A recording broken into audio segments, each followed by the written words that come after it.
While everyone is talking about law enforcement and national security, nobody is asking a more uncomfortable question. Why does every arrest of Omoyele Sowore make him more politically relevant? Think about it carefully. Here is a political figure without a traditional party structure, without the kind of nationwide machinery that usually defines influence in Nigeria. And yet, over the years, he has been arrested multiple times, publicly, visibly, repeatedly. In most political systems, that should weaken a figure like that. It should reduce visibility. It should limit influence.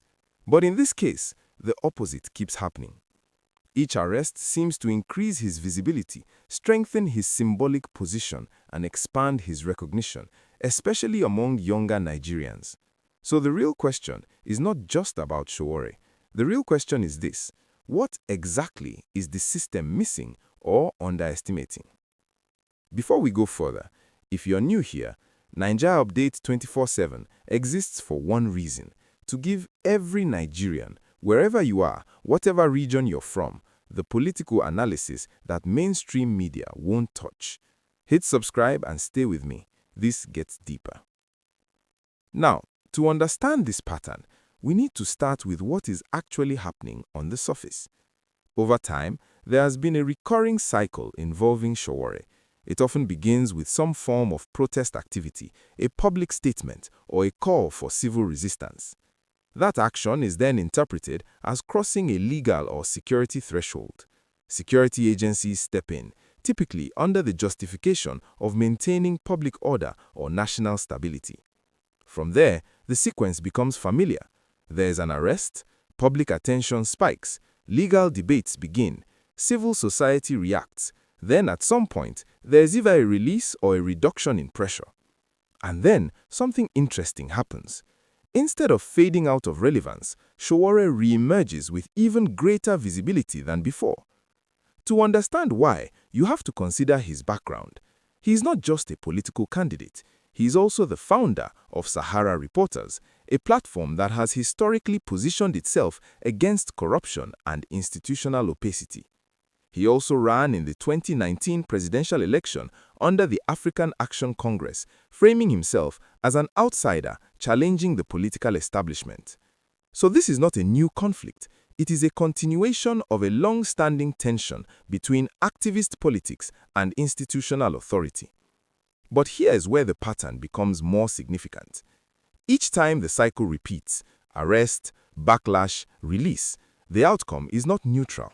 It produces attention, it produces debate, and most importantly, it produces perception. And perception, in modern politics, is a form of power. But to fully understand why this keeps repeating, you have to look beyond Sowore himself and into the system responding to him. Because this is not just about an individual, it is about institutions. When you look closely, three key institutional actors consistently appear in this situation: security agencies, such as the Department of State Services and the Nigeria Police Force, and then the judiciary, which ultimately interprets and reviews the legality of those actions. On paper, the framework is clear. Nigeria's constitution guarantees freedom of expression and freedom of assembly. At the same time, there are laws that allow the state to act in the interest of public order and national security. The tension lies in how those laws are interpreted. What exactly constitutes a threat to public order? At what point does protest become disruption? And how far can preventive enforcement go before it conflicts with due process? These are not simple questions, and because they are not clearly defined in every situation, they create room for institutional discretion. That discretion is where the real complexity begins. From the perspective of the state, the priority is stability, prevent escalation, avoid situations that could spiral into wider unrest, maintain control. But from the perspective of public perception, the same action can be interpreted very differently. And this is where the contradiction becomes unavoidable. In many democracies, arrests are designed to silence. In Nigeria, in cases like this, they sometimes amplify. Why? Because enforcement power operates immediately, but legitimacy operates over time. And legitimacy is shaped not just by law, but by how the public interprets that law. So even when institutions act within a legal framework, the outcome is not just legal, it is political. And that brings us to the part most people overlook: strategy.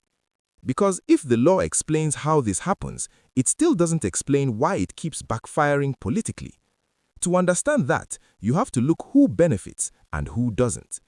In the short term, the system achieves something important. It signals control. It reinforces authority. It sends a message that certain lines should not be crossed.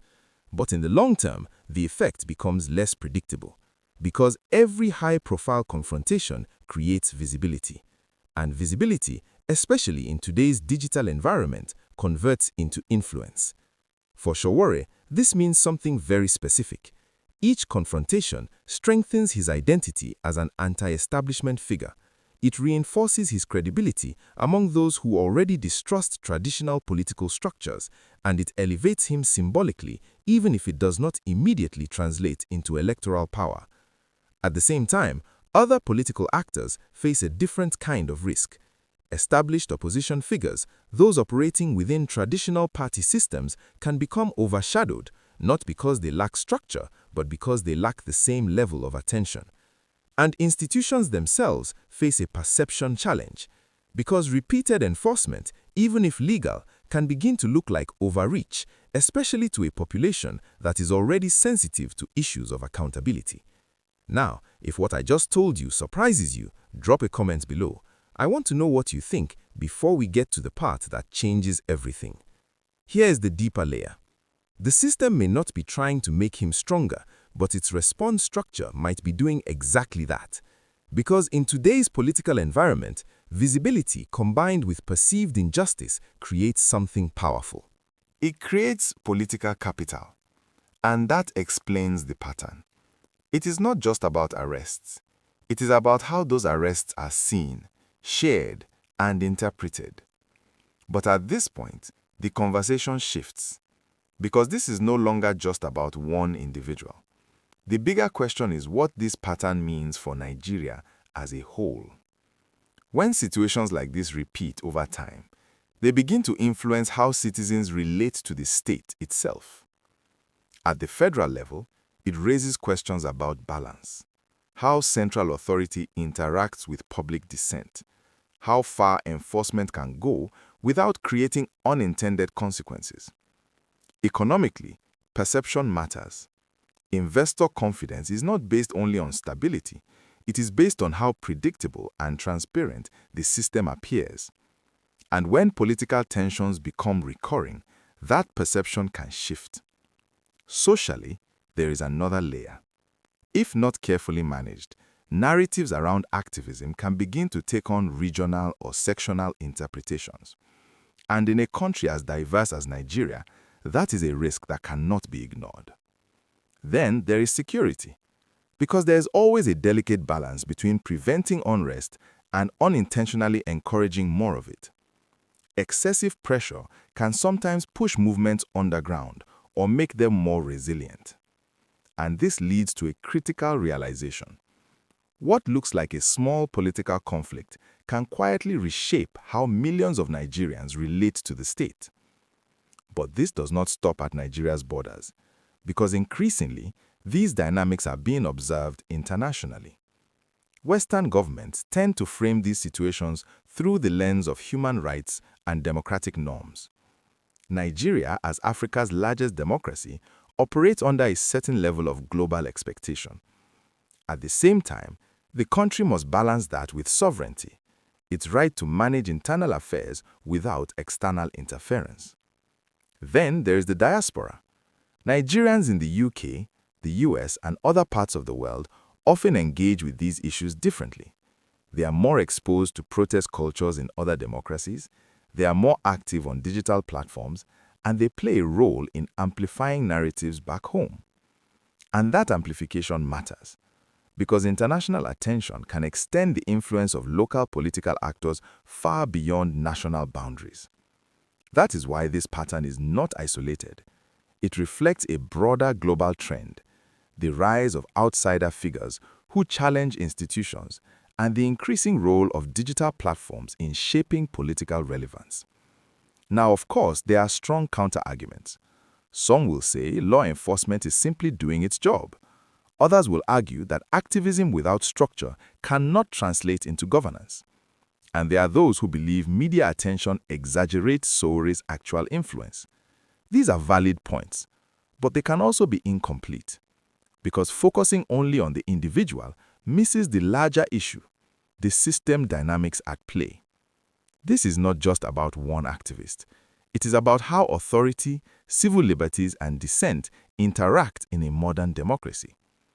And ultimately, the question is not who is right or wrong in a single incident. The question is what kind of balance Nigeria is building over time, because that balance will shape everything, from political participation to national stability. So, what happens next? There are a few possible paths. The system could continue its current approach, responding firmly to perceived disruptions, or it could begin to adjust strategy, recognizing the unintended consequences of repeated high-visibility confrontations. What should Nigerians watch for? Legal rulings will be important, public reaction will matter, and perhaps most critically, the scale and tone of future activism. If broader coalitions begin to form, or if international scrutiny increases significantly, that could signal a shift into a more complex phase. In the long term, this could redefine what opposition looks like in Nigeria, less about traditional party structures and more about personality-driven, visibility-driven movements. And that brings us back to the central question. Why does it keep backfiring? Because enforcement power alone cannot control political narratives. And in modern Nigeria, perception spreads faster than suppression. If this analysis gave you clarity, share it with one Nigerian who needs to understand what is really happening. Like, subscribe, and I will see you in the next one. Naija Update 24/7. We never stop watching.